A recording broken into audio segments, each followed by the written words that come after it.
ये संख्या पद्धति नाम का चैप्टर तुम्हारा अंक गणित में शुरू होने जा रहा है। इसमें तुम्हारा ये लेक्चर फर्स्ट है, यानी कि प्रथम लेक्चर है, जिसमें हम आप लोगों को संख्याओं को पढ़ने के बारे में पहले सिखाएंगे। ठीक है, बहुत सारे स्टूडेंट संख्याओं को पढ़ना जानते होंगे, लेकिन फिर भी हम एक बार संख्याओं को सही से पढ़ने का तरीका सिखा देते हैं। देखिए, जैसे 0-5 लिखा है तो इसे हम लोग क्या बोलेंगे, 5। ठीक है, क्यों? क्योंकि किसी अंक या संख्या के बाईं तरफ कितनी भी शून्य हो, सॉरी ये नहीं दिख रहा होगा, क्योंकि जैसे ये तुम्हारा है 78, तो इसकी बाईं तरफ कितने भी आपको शून्य देखने को मिले उनकी कोई वैल्यू नहीं होती है। तो इस प्रकार से 0-5 तुम्हारा 5 है यहाँ पर।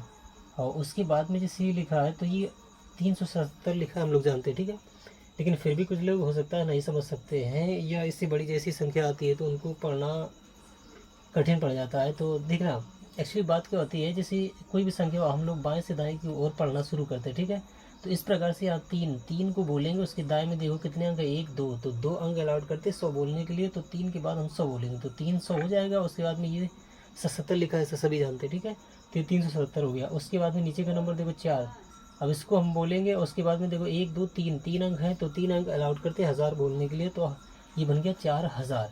अब उसके बाद में इसको पढ़ेंगे, तो चूंकि 0 को हम लोग बोलते नहीं है, क्योंकि इसकी वैल्यू कोई होती नहीं है यहाँ पर बोलने के लिए। ठीक है, तो अब ये हो गया, मतलब ये जो है ना, इसको हम लोग 82 ही कहेंगे। जैसे अभी मैंने ये चीज़ सिखाया, तो 0 की कोई वैल्यू नहीं, तो यहाँ पर 82 है, तो 4082 हो गया। इसी प्रकार से अब ये नीचे देखो, 5 के बाद में 4 अंक है, 4 अंक किसी भी चीज़ को अलाउड नहीं करते बोलने के लिए, मतलब आवाज़ यहाँ पर कोई निकलती नहीं। तो हम क्या करेंगे, इन 4 अंक को, मतलब 5 के बाद जो 4 अंक है उसको 3 अंक में बदल देंगे, मतलब 5 के साथ में ये भी ले लेंगे, तो हमारा 58 हो गया। 3 अंक की वजह से 1000 बोलेंगे तो 58,000। अब ये तुम्हारा 607 तो लिखा ही है, तो 58,607 ही हो गया। इसी प्रकार से नीचे 6 के बाद में देखो 5 अंक हैं, तो 5 अंक अलाउड करते हैं लाख बोलने के लिए, तो ये हो गया 6 लाख। ठीक है, और ये 8 के बाद में 4 अंक है, तो हमें ये भी लेना पड़ेगा, तो 89। अब ये 3 अंक की वजह से 1000 बोलेंगे, तो 6,89,184 बन गया।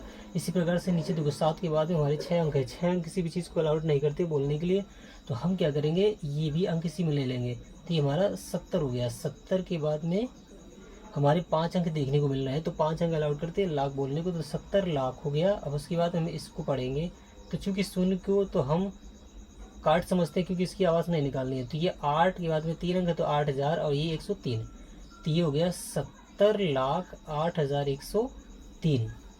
ठीक है, इसी प्रकार से आगे देखो, ये 1 के बाद में कितने अंक हैं, 4 3 7, तो 7 अंक अलाउड करते करोड़ बोलने को, तो ये 1 करोड़ हो गया। और उसके बाद में इस सारी संख्या को पढ़ेंगे, तो चूंकि 0 की आवाज़ निकालना नहीं है, तो ये ख़त्म, तो ये हो गया तुम्हारा 9003। ठीक है, यहाँ पर भी 0 की कोई आवाज़ नहीं, तो 9003, तो ये हो गया तुम्हारा टोटल कितना, 1,09,003। ठीक है, अब इसी प्रकार से आगे देखो, ये 9 के बाद में कितने अंक हैं, 4 4 8, 9 के बाद में 8 अंक है, 8 अंक किसी भी चीज़ को अलाउड नहीं करते हैं, तो 8 अंक को 7 अंक में चेंज करेंगे, यानी कि इसको भी इसमें ले लेंगे, तो ये हो गया 90। 90 के बाद में 7 अंक है, तो ये 90 के बाद में हम करोड़ की आवाज़ निकालेंगे, 90 करोड़। अब ये देखो 4 के बाद में कितने अंक हैं, 6 अंक किसी भी चीज़ को अलाउड नहीं करेंगे, तो 4 के बाद में मतलब ये भी अंक इसी में ले लेंगे, तो ये हो गया 40। 40 के बाद में 5 अंक जो कि लाख बुलाएंगे, तो 40 लाख हो जाएगा, और ये 57,000 और ये 82, तो ये बन गया कितना, 90 करोड़ 40,57,082। तो इस प्रकार से बड़ी बड़ी संख्याओं को हम लोग शुद्धता से पढ़ते हैं, और ये मैंने अपनी तरफ से एक लिस्ट तैयार की अपने रिसर्च के हिसाब से। तो हो सकता है आप लोगों को अब किसी बड़ी बड़ी संख्या को शुद्ध रूप से पढ़ने में कोई दिक्कत ना मिले। इसके आगे देखते हैं क्या है।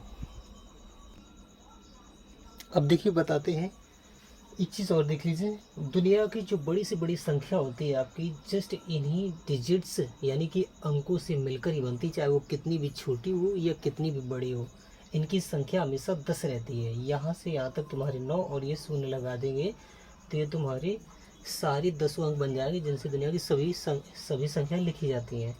तो चलिए, इतना हो जाने के बाद में अब हम क्या करते हैं, प्रश्न और उनको हल करने के नियम बताते हैं आपको। ठीक है, संख्या पद्धति का जो चैप्टर चल रहा है, इसमें तुम्हें नियम बताए जाएंगे, और उन्हीं नियम से रिलेटेड या फार्मूले या सिद्धांत से रिलेटेड तुम्हारे क्वेश्चन बनेंगे, और उसी प्रकार के क्वेश्चन तुम्हारे एग्ज़ाम में आते हैं, जो कि संख्या पद्धति नाम के चैप्टर से रहेगा। ठीक है, तो चलो देखिए, हम इन्हीं इन्हीं संख्याओं से एक संख्या बनाते हैं, इन्हीं अंकों से एक संख्या बनाते हैं। जैसे हमने 2 को ले लिया, 5 को ले लिया, 6 को ले लिया, 7 को ले लिया, फिर पुनः 3 को ले लिया, तो ये हमारा क्या बन गया, कितनी संख्या लग गई। चलो और बढ़ा देते हैं संख्या को, 5 और एक 0 ले लिया लास्ट में, तो ये कितना क्या लिख गया। अभी मैंने संख्या को पढ़ने का तरीका बताया, तो हो सकता है आप लोग समझ सकते हैं। देखिए यहाँ पर ये 2 देखा, इसके बाद में तुम्हारे 6 अंक हैं, तो हम इसको बेस में ले लेंगे 25 के बाद में 5 अंक, तो 25 लाख। अब ये 67,305, सॉरी 350, तो ये 25 लाख, ठीक है, 25,67,350 ये संख्या बन गई। अब इस संख्या में तुम्हारा स्थानीय मान और जातीय मान के बारे में अगर पूछे तो कैसे रकम बना, मतलब ये है कि स्थानीय मान और जातीय मान क्या है ऐसा बताने जा रहे हैं। ठीक है, तो चलो अब इनको हम हटा देते हैं। तो ये जो संख्या है, इसमें अगर कह दे कि 7 का स्थानीय मान, ये चलो 5 का बोल दे, सॉरी 5 का नहीं 6 का बोल दे कि 6 का स्थानीय मान व जातीय मान बताओ, तो देखो स्थानीय मान जो होता है उसकी जो इंग्लिश रहती है प्लेस वैल्यू रहती है, और किसी संख्या में किसी अंक का जो स्थानीय मान होता है वो उसी अंक को उतारने के बाद उसके दाएं जितने भी अंक हों उतने ही संख्या में शून्य लगा देने से प्राप्त हो जाता है। ठीक है, तो इस संख्या में 6 का स्थानीय मान जो दिख रहा है वो अपना क्या है 60,000, और 6 का ही अगर तुमसे वो पूछे क्या कहते हैं जातीय मान, ठीक है, जिसे इंग्लिश में क्या कहते हैं लोकल वैल्यू या फेस वैल्यू, तो जातीय मान अगर पूछेगा तो किसी संख्या में किसी अंक का जातीय मान स्वयं वही अंक होता है, यानी कि इस संख्या में 6 का जातीय मान 6 रहेगा, इसी प्रकार से 5 का जातीय मान 5 रहेगा, इसी प्रकार से 2 का जातीय मान 2 रहेगा, इस प्रकार से। ठीक है, तो हमारे हिसाब से स्थानीय मान और जातीय मान आपने समझ लिए होंगे। अब देखिए हम बताते हैं कि परीक्षाओं में तुम्हारे जो क्वेश्चन पूछे जाते हैं वो स्थानीय मान और जातीय मान से इस प्रकार से पूछे जाते हैं कि किसी संख्या में किसी विशेष अंक का स्थानीय मान और जातीय मान निकालने को कहेगा, और उनका अंतर या योगफल या गुणनफल या भागफल ऐसा कुछ भी तुमसे पूछ सकता है। तो चलो हम एक नई संख्या लेते हैं और उसमें एक क्वेश्चन अपना तैयार कर देते हैं। जैसे 38, 54 और 82, एक संख्या मैंने ली है 38, 54 और ये 82, जैसे क्या पढ़ेंगे 3,85,482। अब अगर कह दे कि इस संख्या में 5 का स्थानीय मान और जातीय मान का अंतर निकालो, तो 5 का स्थानीय मान इसका क्या बनेगा, 5 को उतारा, दाएं के जितने भी अंक उतने 0 लगा दिए, ये 5 का स्थानीय मान हो गया। 5 का जातीय मान जो बनेगा वो क्या होगा 5 रहेगा। ठीक है, तो इनका अंतर पूछ रहा था। देखो कभी भी किन्हीं दो संख्याओं में अंतर अगर पूछे, जैसे 3 और 4 में अगर अंतर पूछ रहा है तो अंतर में हमेशा घटाने का काम किया जाता है और हमेशा बड़ी संख्या में छोटी संख्या घटाई जाती है। इन दोनों में अंतर 1 का है। इसी प्रकार से इन दोनों में अंतर अगर कह रहा है तो बड़ी संख्या ये छोटी है, तो छोटी को बड़ी में घटा देंगे तो अंतर में क्या मिलेगा। देखो 5 हमारा 0 में घटेगा, इसके पास कुछ नहीं तो ये इससे लेगा, इसके पास कुछ नहीं तो ये इससे लेगा, इसके पास कुछ नहीं तो ये इससे लेगा, तो इससे क्या 1 लेगा तो ये 10 बन जाएगा। ठीक है, तो जब 10 बन जाएगा तो ये इसको दे देगा, इसके पास 9, ये 10 हो जाएगा, ये इसको दे देगा, इसके पास 9 तो ये 10 हो जाएगा। मतलब ये 10 है, ये 9 9 है और इसमें 1 कम हो गया है, तो ये देखो क्या है 10 गया 5 5 बचा। अब यहाँ पर 9 है, घटने वाला या कुछ नहीं 0 मान लो या कुछ भी ना मान लो, कोई दिक्कत नहीं, तो ये 9 9 इस प्रकार से, और ये हमारा क्या था 4, तो अंतर क्या आ गया 4,995। क्लियर, ऐसे सवाल तुम्हारे बनते हैं। अब उसके बाद में देखते हैं और क्या है आगे। अब देखिए जैसे तुम्हारा एक क्वेश्चन उसी में रखा हुआ है, ठीक, कह रहा है 87, 92, 16 में 7 का स्थानीय मान व जातीय मान में अंतर क्या है। जाहिर सी बात है आप लोग इस क्वेश्चन को बहुत अच्छे से कर लेंगे, फिर भी एक बार हम आपको फिर से समझा दे रहे हैं ये। ठीक है, 7 का जो स्थानीय मान बनेगा अपना कितना 7 को उतारा और दाएं में 4 अंकों की वजह से 4 0 मार दी। ठीक है, अब 7 का जो जातीय मान होगा वो स्वयं 7 ही रहेगा, तो 7 को अब चूँकि अंतर के लिए कह रहा था तो अंतर के लिए छोटा नंबर बड़े में घटाएंगे इस प्रकार से। तो ये अपना देखो ये जितने भी 0 लास्ट वाले 0 को आपको हमेशा 10 फील करना है, बीच में जितने भी 0 हो सभी को 9 महसूस करो और सबसे इस तरफ वाला जो अंक हो, ठीक है, जहाँ से 0 समाप्त हो जाए इस तरफ से, और उसके बगल में जो अंक होता है उसमें 1 घटा दो, इतना महसूस करो, तो 7 में 1 जाएगा तो 6, मतलब ये 10 है, ये 9 9 9 और ये है 6, तो 10 में 7 गया, बचा क्या 3, 9 9 9, ये आपके ऐसे ही उतार दिए गए, और ये क्या है 6, तो ये आपका आंसर हो गया इसका। अब उसके बाद में हम लोग क्या करते हैं, मतलब छोटी से छोटी और बड़ी से बड़ी संख्या के बारे में जानकारी हासिल करते हैं, क्योंकि उससे भी क्वेश्चन आपके तगड़े से बनते हैं। ठीक है, तो चलो देखो, अगर तुम्हारा कह दे कि 5 अंकों की छोटी से छोटी संख्या क्या है, ठीक है, तो 5 अंकों की छोटी से छोटी संख्या कहे, तो इसके लिए देखो हम तुम्हें एक बात बता देना चाहूँगा कि 0 से 9 तक जो मैंने संख्याएं लिखी थी, 0 से 1 2 करके ये तुम्हारे 9 तक, तो बताया था कि इन्हीं अंकों से मेरे को दुनिया की सारी संख्या बनती है। अब चूंकि 5 अंकों की छोटी से छोटी संख्या कह रहा है, तो इन्हीं अंकों में सबसे छोटा अंक आपको देखना है, वो क्या है। अब आप लोग कहोगे सबसे छोटा अंक तो शून्य है, तो शून्य को अगर हम पहले रख देंगे तो शून्य की तो फिर कोई वैल्यू नहीं रहती अगर पहले हो, तो शून्य के अतिरिक्त सबसे छोटा हमें देखना पड़ता है जो कि 1 है, उसके बाद में शून्य की वैल्यू हो जाएगी, तो इसलिए बाद में फिर शून्य लगाते चले जाते हैं, वो भी कब तक, जब तक कि हमारे जितने अंकों की संख्या कहा हो उतने अंक ना हो जाएं। तो 5 अंकों की सबसे छोटी संख्या कहा था, तो हमारे 4 0 लग गए, तो ये 5 अंकों की सबसे छोटी संख्या बन गई। इसी प्रकार से अगर आपसे कह दे कोई कि 3 अंकों की सबसे छोटी संख्या, तो 3 अंकों की सबसे छोटी संख्या के लिए 1 आपको लगाना है और आपको 2 0 दे देना है। ठीक है, जितने अंकों की कहेगा उसमें से 1 कम करके आपको 0 लगा देना है। ठीक है, तो ये हो गया। तो चलो, ये आपने सबसे छोटी संख्या लिखना समझ लिया। इसी प्रकार से अगर 10 अंकों की सबसे छोटी संख्या, तो 1 को लिखो, और मतलब इसी 1 को लिखो और उसके बाद में 0 0 मारते चले जाओ जब तक ये 10 अंक ना हो जाए। मतलब ये 1 अंक ये है तो 9 आपको 0 देने पड़ेंगे और वो 10 अंकों की सबसे छोटी संख्या बन जाएगी। ठीक है, अब हम बात करते हैं, जैसे आप कह दे तुम्हारा सबसे बड़ी संख्या, तो जैसे कहते 5 अंकों की सबसे बड़ी संख्या, तो 5 अंकों की सबसे बड़ी संख्या के लिए हमें क्या करना पड़ेगा, जो हमारी ये जो अंक है इन्हीं अंकों से दुनिया की सारी संख्या बनती है, तो इसमें सबसे बड़ा अंक अब हम लेंगे। तो सबसे बड़ा अंक हमारा क्या बनता है 9, और 9 को हम 5 बार तक ले लेंगे, तो ये बन गई आपकी 5 अंकों की सबसे बड़ी संख्या। इसी प्रकार से 7 अंकों की 6 अंकों की कहेगा सबसे बड़ी संख्या, तो 1 और 9 आ जाएगा, ये आपके 6 बार 9 हो चुका। ठीक है, तो इस प्रकार की संख्याएं तुम्हारी लिखी जाती हैं और उनको पहचाना जाता है। ठीक है, तो चलो इतना हो गया। अब उसके बाद में इससे कैसे क्वेश्चन बनते हैं, इन चीज़ों को हम लोग थोड़ा समझ लेते हैं। ठीक है, चलिए देखिए, एक क्वेश्चन है तुम्हारा, कह रहा है कि 6 अंकों की वह छोटी से छोटी संख्या, पहले में इसको हटा देते हैं,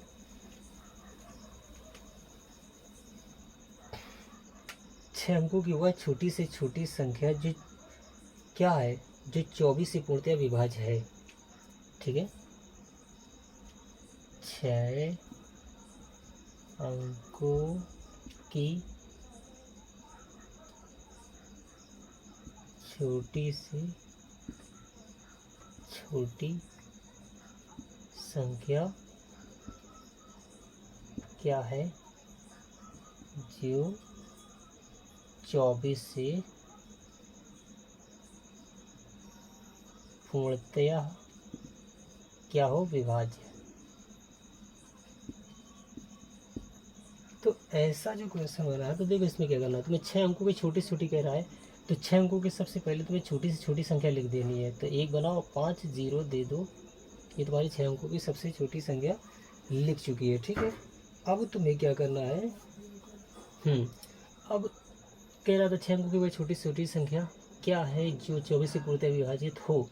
तो इस 6 अंकों की छोटी से छोटी संख्या को लिखने के बाद में तुम्हें क्या करना है, 24 से इसी को डिवाइड कर देना है और डिवाइड करते जाना है, करते जाना है। देखो इसको हम डिवाइड कर रहे हैं, तो हमारा कितना आएगा, 41 66, ये आपका 41 66 पूरा पूरा गया। उसके बाद में शेष पर हमारा बचेगा 16।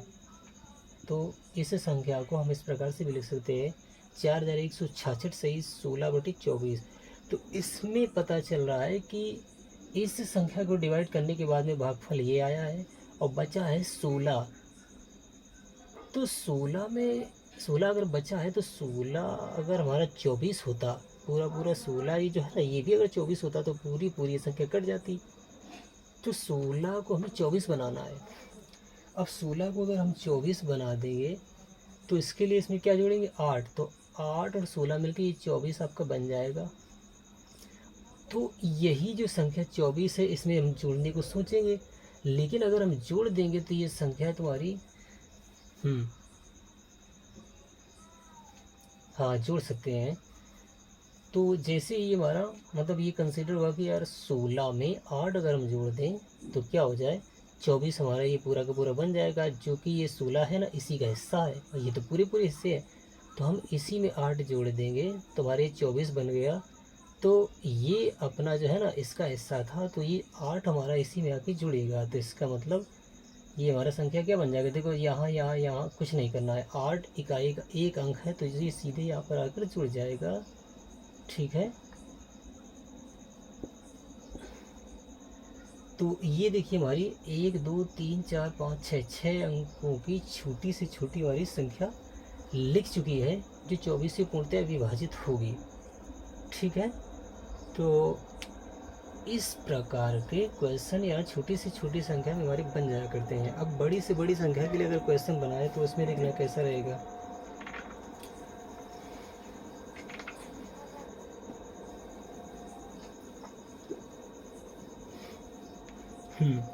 बड़ी से बड़ी के लिए अगर बात करें, जैसे 6 अंकों की बड़ी से बड़ी संख्या क्या, 6 अंकों की बड़ी से बड़ी संख्या का मान बताओ जो 18 से पूर्णतः विभाजित है। एक क्वेश्चन ऐसा बन जाए।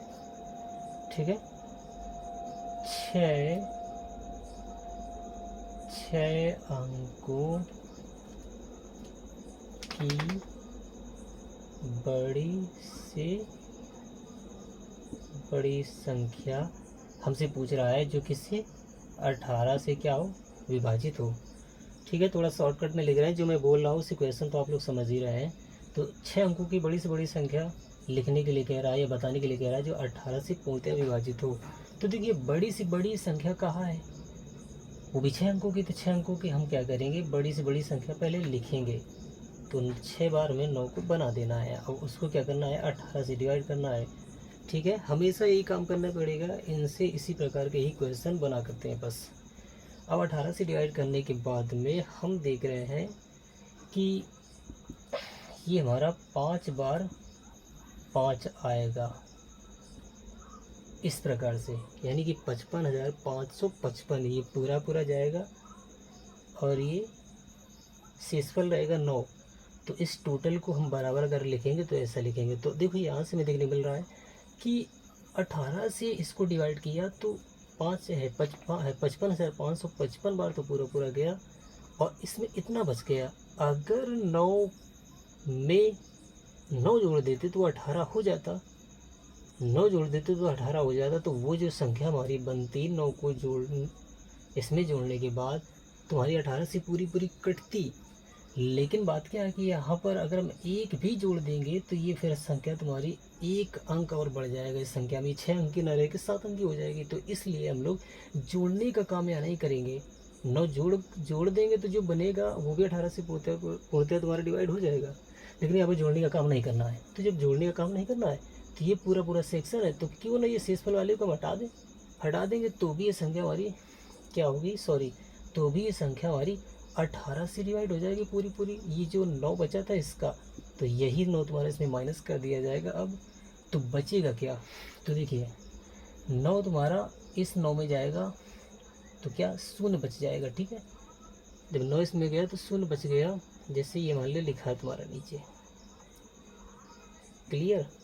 अब ये हमारा इसमें घटा और ये हमारा हुआ शून्य। अब ये हमारे सीधे वैसे के वैसे ही रहेंगे, यानी कि 5 बार हमें 9 को बना देना है। देखिए तुम्हारे 1 2 3 4 5 6, ये 6 अंकों की ऐसी बड़ी से बड़ी संख्या है जो 18 से पूर्णतः विभाजित हो जाएगी। ये चीज़ है। और फार्मूले के तौर पे याद रखना, जब भी छोटी से छोटी संख्या कही जाए तो उसमें हमेशा जोड़ने का काम होता है, और बड़ी से बड़ी संख्या में हमेशा घटाने का काम होता है। क्योंकि छोटी से छोटी संख्या में अगर हम घटाने का काम करेंगे तो वो संख्या हमारी एक अंक उसमें कम हो जाएगा, ठीक है। और यहाँ अंक हमारे उतने ही रहने चाहिए जितना 6 अंक है, 5 अंक है। और यहाँ पर अगर हम जोड़ने का काम करेंगे तो एक अंक बढ़ जाएगा, इसलिए इसमें घटाने, बड़ी से बड़ी जब भी पूछे घटाने का काम करेंगे, ठीक है।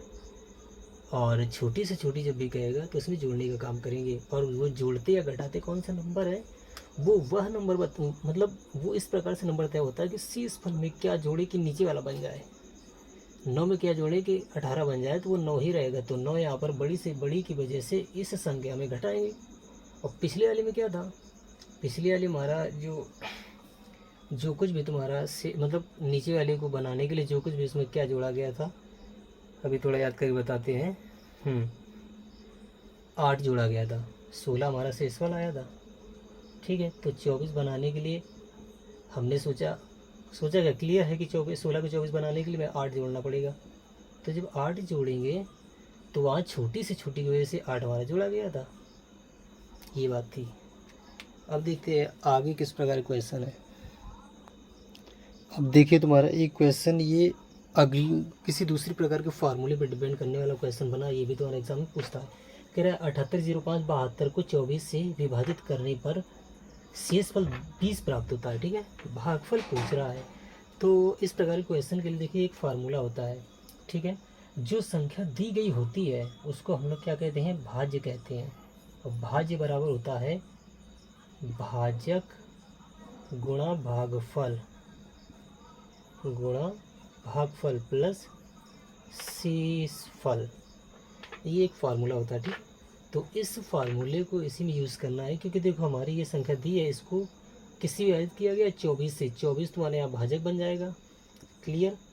इनटू का साइन दिया, भागफल आपका पूछ रहा है तो भागफल तुम्हारा वर्ड ऐसे ही रखते हैं, एक्स मानने की ज़रूरत नहीं है, या चाहो तो आप फटाक से एक्स मान भी लो, कोई दिक्कत नहीं है, ठीक है। प्लस शेषफल आपका 20 था, और ये आपका इक्वल का साइन, ये भाज्य आपका दिया है 7805, ये आपका 72। तो देखिए यहाँ पर हमें x निकालना है, जैसे x निकाला है तो वही आपका भागफल होगा। तो कैलकुलेशन को समझ लेते हैं। तो कैलकुलेशन अगर तुम्हारे यहाँ पर बढ़िया है तो बहुत ही अच्छे से क्वेश्चन का सही जवाब आप निकाल सकते हैं। तो कैलकुलेशन को हम थोड़ा यहाँ पर साइड पे बताते हैं। देखिए समीकरण हो या कोई व्यंजक हो, ठीक है, ज़्यादातर समीकरण ही होते हैं, उसमें अगर तुम्हारी भाग की संक्रिया दी गई है तो सबसे पहले इसको ख़त्म करते हैं, उसके बाद में गुणा की संक्रिया को, फिर प्लस की संक्रिया को, और फिर माइनस की संक्रिया को। तो यहाँ पर देखा जाए तो प्लस मिल गया, गुणा मिल गया, ठीक है। तो ये जो चीज़ें हैं इतना तो ध्यान रखना ही है। उसके साथ साथ हम समीकरण के उस ओर इस ओर संख्या जब जाती है तो कौन सी संख्या क्या बन जाती है, मतलब किस साइन में जाती है, वो चीज़ बता देते हैं। हमेशा याद रखना, जब प्लस की संख्या बराबर चिन्ह के उस तरफ जाती है तो माइनस में जाती है, और माइनस वाली जब बराबर चिन्ह के दूसरी ओर जाती है, चाहे इस ओर आए या उस ओर, उसका साइन बदल जाता है। मतलब प्लस जब दूसरी ओर जाएगी तो माइनस हो जाएगा, माइनस दूसरी ओर जाएगी तो प्लस हो जाती है। ये संख्या की बात कर रहे हैं। जैसे ये प्लस का शेषफल है, ये +20 है, तुम्हारे इस तरफ अगर भेजेंगे तो ये -20 हो जाएगा, इसलिए हम कह रहे हैं।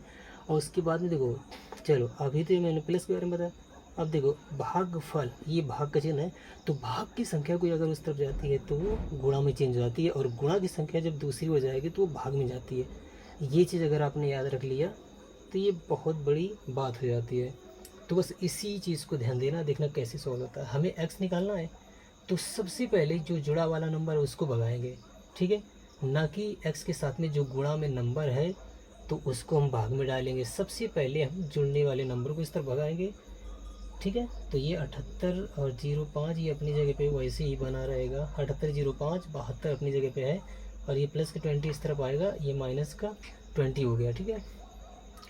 अब देखो ये इस तरफ आ गया, आप ऐसा महसूस करो, और अब गुणा का नंबर जो है ना वो बटी पे डाल दिया, मतलब भाग पे डाल दिया, बचा तो यही बराबर x ही तो बचा, ये चीज़ आपका चल रहा है, ठीक है। अब यहाँ से देखो जब 20 इसमें घटेगा तो यहाँ 52 हो जाएगा, तो 78 05 ये आपका 52/24, ये x के बराबर चल रहा है। और जब हम लोग इस चीज़ को डिवाइड करेंगे तो 32,523 हमारा आंसर देखने को मिलेगा। x का मान 32,523 ये जवाब हो जाएगा। अतः भागफल जो होगा अपना वो क्या होगा, 32,523 ये रहेगा।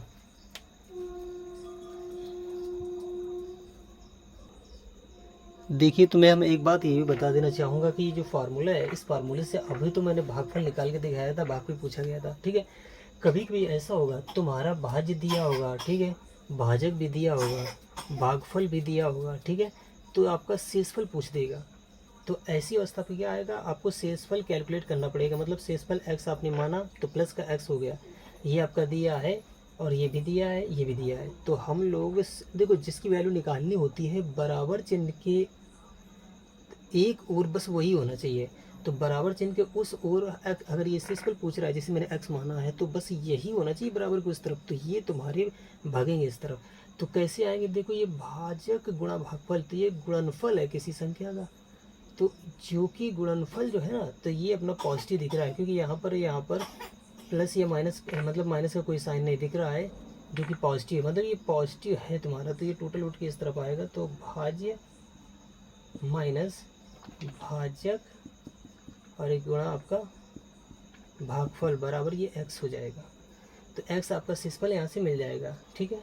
अब चूंकि देखो ये मिल जाएगा, वो भी कैसे मिलेगा, जब आप कैलकुलेशन सही करेंगे। जैसे इस नियम को ध्यान से देखना, इस नियम को कह रहे हैं, अब ऊपर वाला नियम चलेगा।